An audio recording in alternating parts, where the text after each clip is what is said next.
enfin, on va terminer par un exercice d'application.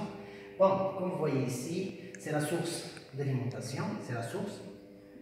C'est le pont de diode, 4 diodes, 2 thyristors et 2 diodes. Bon, pont à thyristor, c'est le pont. Et le récepteur. Le récepteur ici dans l'exercice est un moteur à courant continu à excitation indépendante, ou à excitation indépendante, avec une self pour le lissage du courant. Bon, l'exercice, un pont mixte monophasé alimenté par un moteur, alimente un moteur à courant continu à excitation indépendante et constante. Donc, il délivre une tension U de valeur moyenne la tension U de valeur moyenne 169 volts. L'angle d'état de retard à l'amorçage des thyristors étant réglé à 45. Donc c'est pi sur, donc c'est pi sur 4 radians.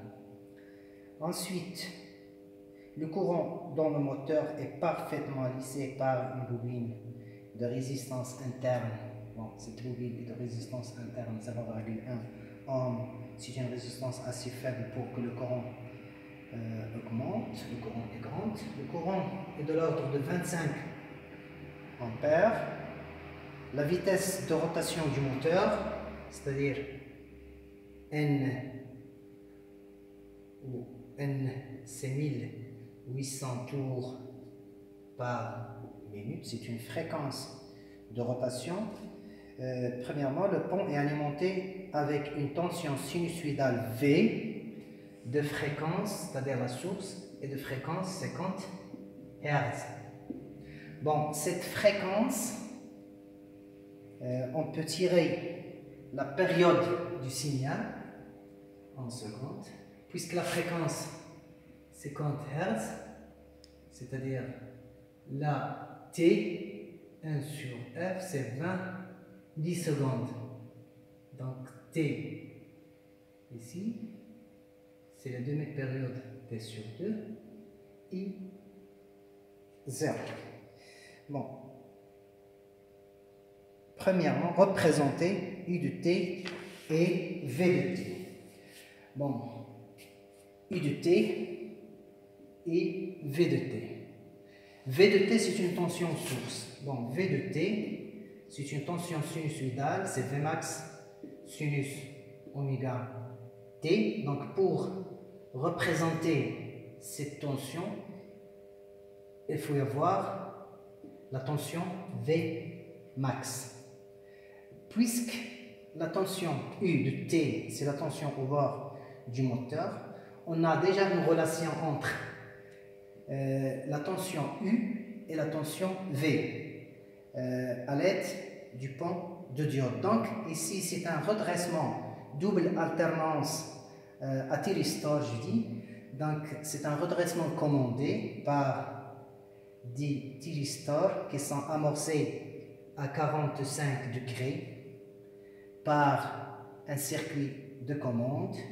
Donc la valeur moyenne de U, comme on l'a déjà vu, c'est 2 Vmax sur pi, 1 plus cosinus alpha sur 2. Donc on a déjà toutes les données ici, sauf Vmax. Donc c'est de 2, donc Vmax c'est pi, la valeur moyenne de U, 1 plus cosinus de alpha. Bon, je vous laisse de faire soigneusement les calculs et vous trouvez la tension max. On fait à l'échelle en respectant l'échelle. Je vais représenter la tension V de T, double alternance. Donc c'est une tension V de T, Vmax sinus oméga de T. Puisque j'ai représenté déjà V, de même, je vais représenter U puisqu'il y a une correspondance entre U et V, et l'angle c'est 45 degrés.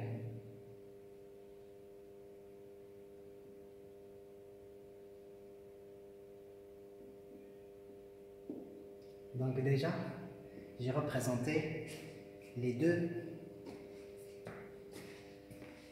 tensions V de T et la tension U de V. 2.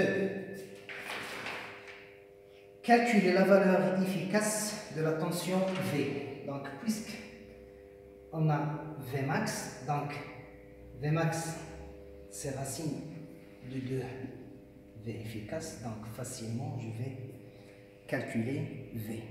La résistance de l'induit du moteur R 0,4 ohm, donc R, la résistance de l'induit du moteur 0,5 ohm.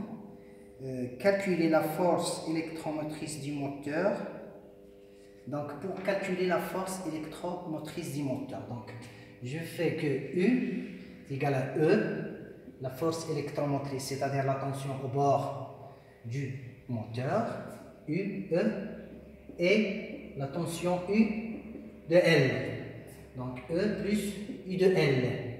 U de L égale à 0, puisque le courant I est un courant qui est constant. Donc on est déjà que UL, c'est L d de I sur dt. La dérivée d'une constante est nulle. Donc cette tension est nulle. Il nous reste que U, c'est E. Plus un R, I. Donc E et la résistance R au bord de l'induit. Donc 3 tensions plus U, R. Donc E, U égale à E plus R, I. Je vais calculer E en vérifiant ou en calculant la tension efficace au bord du récepteur. Bon, pour calculer la tension efficace au bord du récepteur, puisqu'on a un redressement double alternance athéristor, je vais procéder de cette manière. C'est la tension efficace de la source. La tension efficace de la source, déjà, on a calculé déjà la tension au bord de la source sur du pi. Donc déjà ici, il y a un calcul à faire.